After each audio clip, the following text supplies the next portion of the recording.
Hi, everyone. Thank you for joining us today during our May Lunch and Learn during Older Americans Month, where our guest speaker is coming from AARP. Hello, my name is Suzanne Knight, and I'm a volunteer with AARP.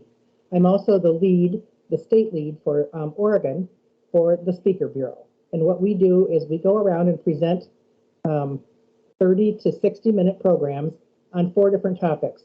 One is fighting fraud, which we're going to talk about today. Another one is brain health and how to keep your brain healthy. A third one is home fit, about staying longer in your home as long as you can. And the fourth one is called Prepare to Care, and that concerns caregiving and whether you're getting caregiving or giving caregiving. So those are just a few of the things that AARP does. You don't have to be a member to attend them. They're always free. And we've just started doing in-person ones too. Now we can do it Zoom or in person. So let's talk about fraud. All right. Okay. Scams and trends. What I first want to tell you about is what the most popular frauds are. And by far, identity theft is the number one fraud that in the United States. $16.9 billion in 2019 was how much they made from identity theft. And we're going to talk about that a lot in the future. But also imposter scams, that's where like the IRS calls you and tells you you have to pay right now, and online shopping. So we'll get to all those as we go through. Okay, the first one is identity theft and fraud.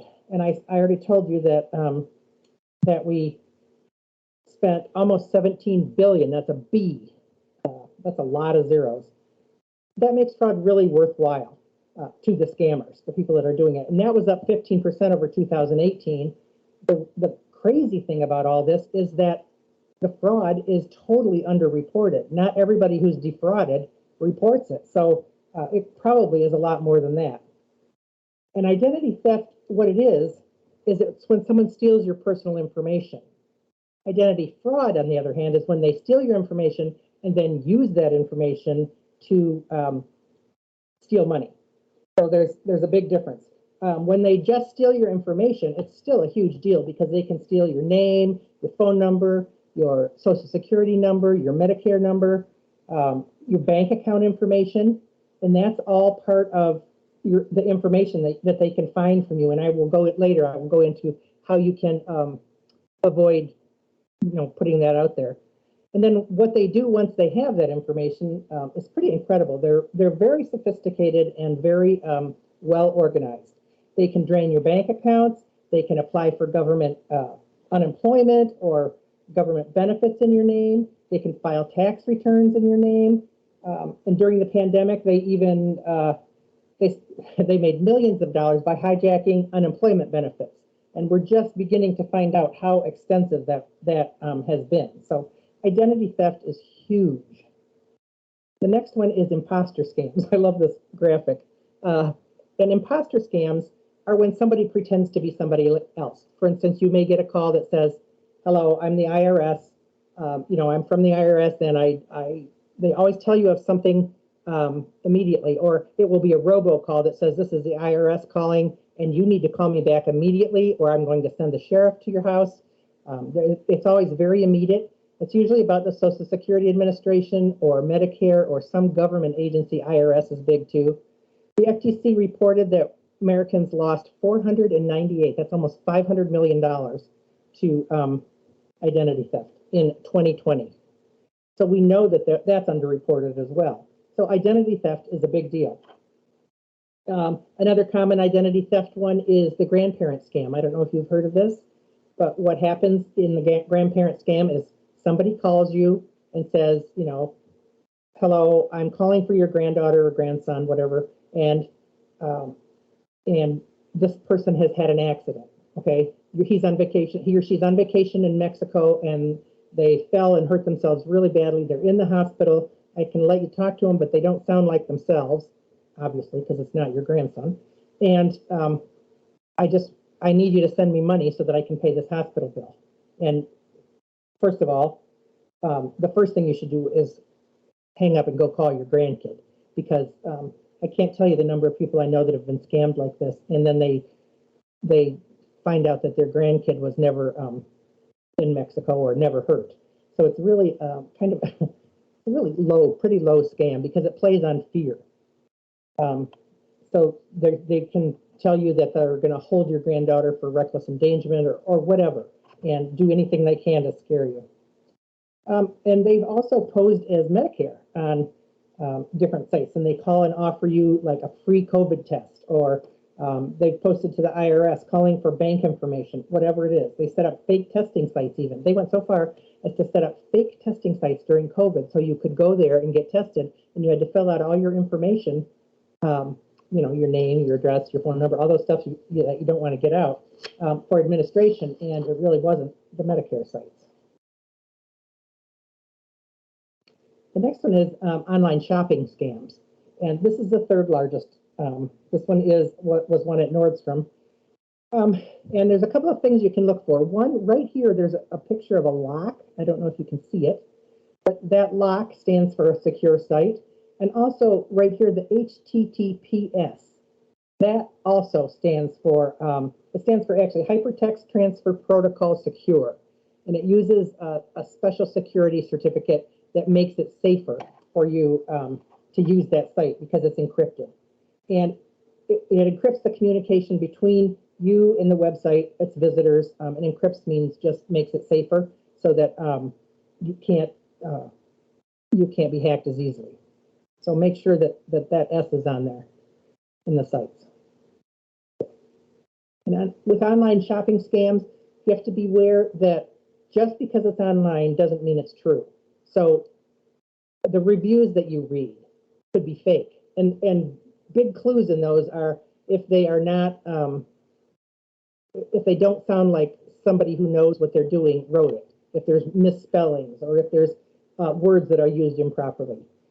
Also, they lack, if they don't tell you that shipping and handling is extra. When you get to the checkout, they may add it in for $24.95 or whatever it is, and that you don't know that till you get to checkout. So make sure that if that happens, if that's okay with you, then you can go ahead and get it. But if it isn't okay with you, then you need to cancel your sale.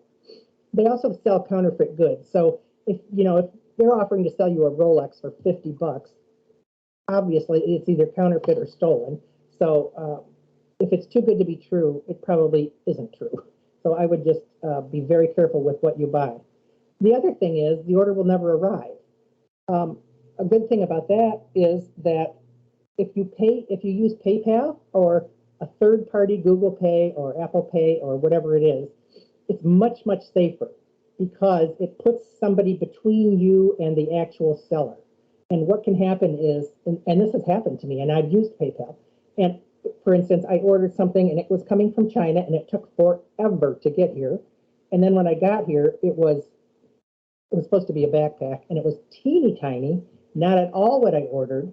And I paid like $25 for a leather backpack, which was a good deal, but when it came, my kindergarten granddaughter couldn't even use it. It was so small. So I immediately called PayPal, told them, they put a stop on it. They refunded my money immediately, and that was that. So that was really good. The other thing is they can also steal your identity, which kicks back to the first one. And all these are really interrelated because they all go back and forth. Other scams that I'd like to talk about just for a real quick minute are investment fraud, lottery, and tech. In investment fraud, you get like free lunches. You get those calls for free lunches. And what happens is, now, not every investment luncheon that you go to might be a fraud. But if it's a cold call, or if you don't know the person, or if there's a lot of pressure for you to buy something right now, then that is a huge red flag. And I want to introduce you to Steve, this guy. And he is 58 years old. He has a graduate degree, and he was a very successful stockbroker. He lost $40,000 to a fraudulent oil and gas investment out of Dallas in Texas. So this is a really well-educated, mature, successful businessman with a great education, and he was defrauded for $40,000. He lost, and they couldn't get it back. It was gone. So fraud has no socioeconomic, no gender, no age limits. They have found out that you probably think that elderly people are defrauded more often than anybody, and that's just not true. The most defrauded group in the entire world is the millennials, the young people, because they have they do everything by computer for starters, and they don't. The thing is, they don't lose as much money because they don't have as much money. So if you're defrauded and you're in college, or you're defrauded, you may lose $50, or you may lose 100 or 200. Or when an elderly person or somebody with more money gets defrauded, they lose a lot more money. So that's why elder fraud is so important to combat. Okay, I want to read you what this Steve guy said. He said it was a massive investment scam uncovered in Washington State, just to our north, in the period following the arrest of Bernie Madoff in New York for the biggest investment scheme ever. But over the course of several years, Darren Berg cheated hundreds of investors out of more than $100 million. That's a lot of money. Through the Meridian Group, the company he ran in Seattle. He spent the money on cars, yachts, a waterfront mansion with a full-time staff. He flew between his homes in California and on 2 private jets. One of his victims, get this, one of his victims was a retired U.S. attorney who specialized in prosecuting people accused of investment fraud schemes. So it can happen to anybody. Nobody is immune. And currently, he was serving 18 years in a federal prison. And then one morning, the guards just found him missing, and he's never been found since. So he's out there spending his millions, probably in some place that doesn't have extradition, I would guess. So that's investment fraud. Be aware. The next one is a lottery scam. And this one is, they call you, usually a phone call, and they say that you've won the lottery. And these are pretty common, especially around public Publishers Clearinghouse time and those, and they reap millions of dollars from unsuspecting people. And how it goes is the ruse is to get the target really excited that they won. So they call you, they say you won, blah, blah, blah, congratulations. They may even show up at your house with, the big check and all that stuff.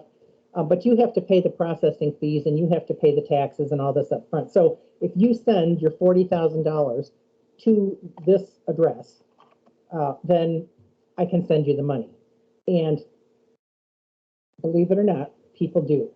People have lost thousands and thousands and tens of thousands of dollars thinking that they won the lottery. I mean, think about it. If you could win $40,000, if you could win $4 million, and all you had to do was send 40,000 in, that's a pretty good return on your investment if it's real. But this isn't real. So one thing about this, especially interests me, is that we call them victims of fraud, and I think that's really a misnomer. We should be calling them targets, because these scammers are very sophisticated. Okay, they are educated in, not necessarily in schooling, but educated in people and behavior and how to pull information out of people. They're trained, extensively trained. They're very knowledgeable and crafty. They're very experienced. They make billions of dollars. So they make an enormous amount of money. So when you have been scammed, you are really a target. There's a reason they chose you, and it's not your fault. So let's blame the scammer and not blaming the target or the victim, and let's not call them victims. The next one is close to my heart. It's called the tech support scams. And before I moved to Oregon, I ran a computer business. I did computer training for 20 years. And I can't tell you the number of these that I've seen. You get a call from the tech company, that says that they've detected a virus, or a pop-up window comes up on your machine. And these are interesting because if they're impersonating someone from Microsoft, they'll have the Microsoft logo, they'll have everything that looks exactly like it's supposed to look, and you have no way to know that it's not Microsoft other than you did not call them, they called you. Well, Microsoft isn't going to just call you. That just doesn't happen. So say you get this pop-up on your machine, and it says you must call this toll-free number immediately. anytime you hear the words must or immediately or, any kind of push, that is a red flag for scams. What the objective of the scammer in this case is to get access to your computer. So if you allow him remote access, then he can do things like steal all your information, steal stuff off your computer. But also he can upload software, which means he can put software onto your computer that has a virus in it. So then you have a virus that he put in it, and then you have to pay him to get rid of the virus. So they also do bogus subscriptions for tech help, and these are around all year long, and they don't ever stop. And so just be aware. The big secret that scammers use is it's called ether, and what it is an emotional high, kind of, and they like to get you in that high. They get you in this emotional state using fear or need or love. I mean, there's romance scams. There's they have greed. Greed is something they use too. If you want something for nothing, they can appeal to that. It makes it very hard to make rational choices when you're in this kind of emotional state. Now, these are the 5 most common persuasion tactics that scammers use. And I'm going to go through each one of these individually, but I want to let you know how AARP found out about these. Basically, they talked to hundreds of people who were scammers and who had been caught. And they sat down and they correlated all the different tactics and stuff they used, and it boiled down to these 5 mainly. And they talked right to them. And as we go through these, I'm going to read you some of the comments that the scammers made for these. So the first one is phantom riches, and that's just like what it sounds. You won the lottery, you have a grand prize. All you have to do is just send me the taxes for it, and you win. And as soon as you send that money, it's gone. It's something you really want, and you become real excited about it. And a con artist named Jeremy said this. He sold overpriced coins to seniors. And he describes the use of phantom riches this way. He says, and I quote, "We would tell people that gold would absolutely double in value in the next 1 to 2 years, and that the prospect would be able to rely on it, making them far more money than any other investment vehicle." So if someone calls you out of the blue and asks you to buy gold because it's such a great deal, bells should be going off, because it's phantom riches. If it's too good to be true, it is. The next thing that they use is called profiling. And you can see by some of the quotes here, if you don't mind me asking, how long has your husband been deceased? Every single bit of information somebody could get from you will help them later on. Because what happens is all these scammers get together, usually overseas somewhere, in what they call boiler rooms. And there could be 30 to 60 people, 100 people in these rooms just gleaning information. And they put them in portfolios. So they will have a portfolio, say, on Suzanne Knight. And it might say that, she's a widow, she likes to garden, whatever they can pull out of you or find in your trash or anything. If you own a home, they can find out that a lot of this is in public records. A lot of it they can dig out of your trash. A lot of it they can just get by looking on social media. So anything that they can get, they can add to your profile. And the more they can add, the more believable they are. Because when someone calls you, especially if you're lonely, or if they call your parents, or somebody who doesn't have a whole lot of people to talk to, just being able to talk is a gift for these people. So they use this profiling technique. And this person said, "What I try to do when I have a victim on the phone is I try to find their emotional Achilles heel. And once I do, it enables me to use their weaknesses against them." It's really sad. Another one said, "The cons gather an arsenal of information by being personable and friendly. They are making notes. 2 children, one with a mental illness, one with a brother in Vietnam, one who lost a brother in Vietnam. They're all using that information to put together their arsenal and profile and on the person that they're on the phone with, so they know which buttons to push when they bring that up." So they might get this information at one stage and just put it in the portfolio, and you might not hear from them for a while. So it's just never safe to give out information. The next one is scarcity, and we're going to talk about that a little bit. And you've probably all experienced this if you've ever watched TV and seen the commercials for, and I'm not saying these are scammers, but like there's always a sale at Jerry's and there's always a sale at M. Jacobs or whatever. And those are very reputable places. But if somebody calls you out of the blue and you've never heard of this person or this organization before, and they only have 4 left of something, and it's such a great deal that you can't possibly, turn it down, that's using scarcity. And what it does is it sells it because it taps into our evolutionary fear of running out of things like food and water. So we saw this a lot, and I think this is funny, but my husband told me I have a 3rd grade sense of humor. But we saw this with toilet paper during COVID. It was scarce, and people were buying toilet paper all over the place, wherever they could.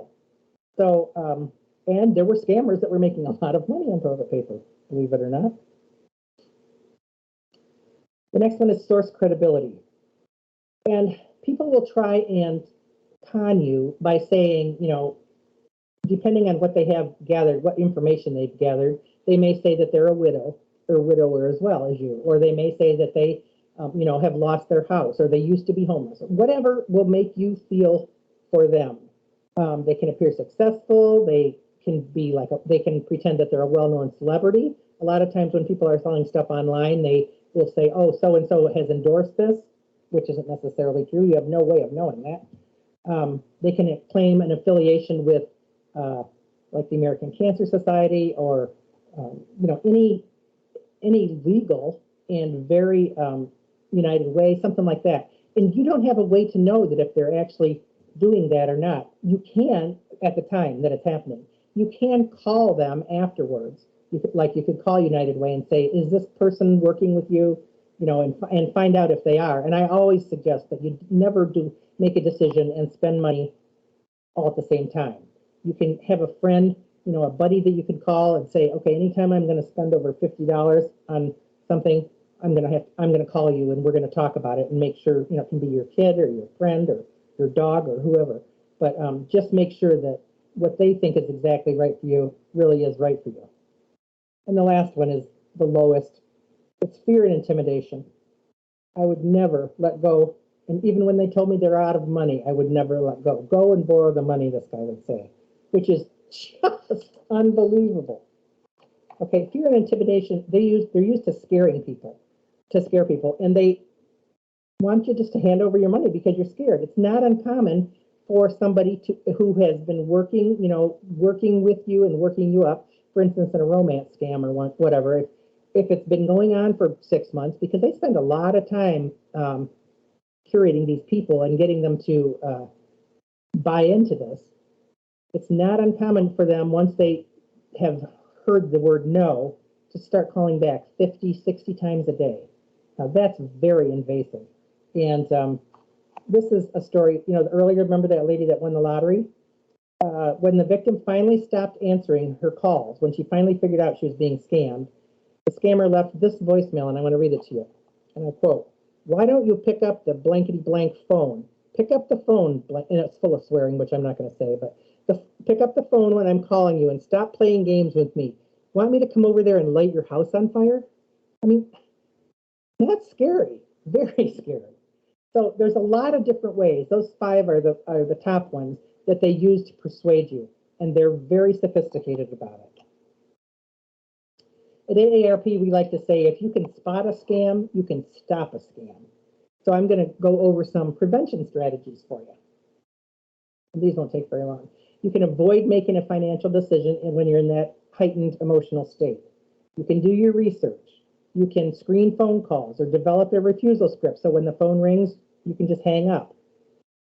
You can protect your personal information, like shred it, monitor your bills and stuff, look over your credit reports.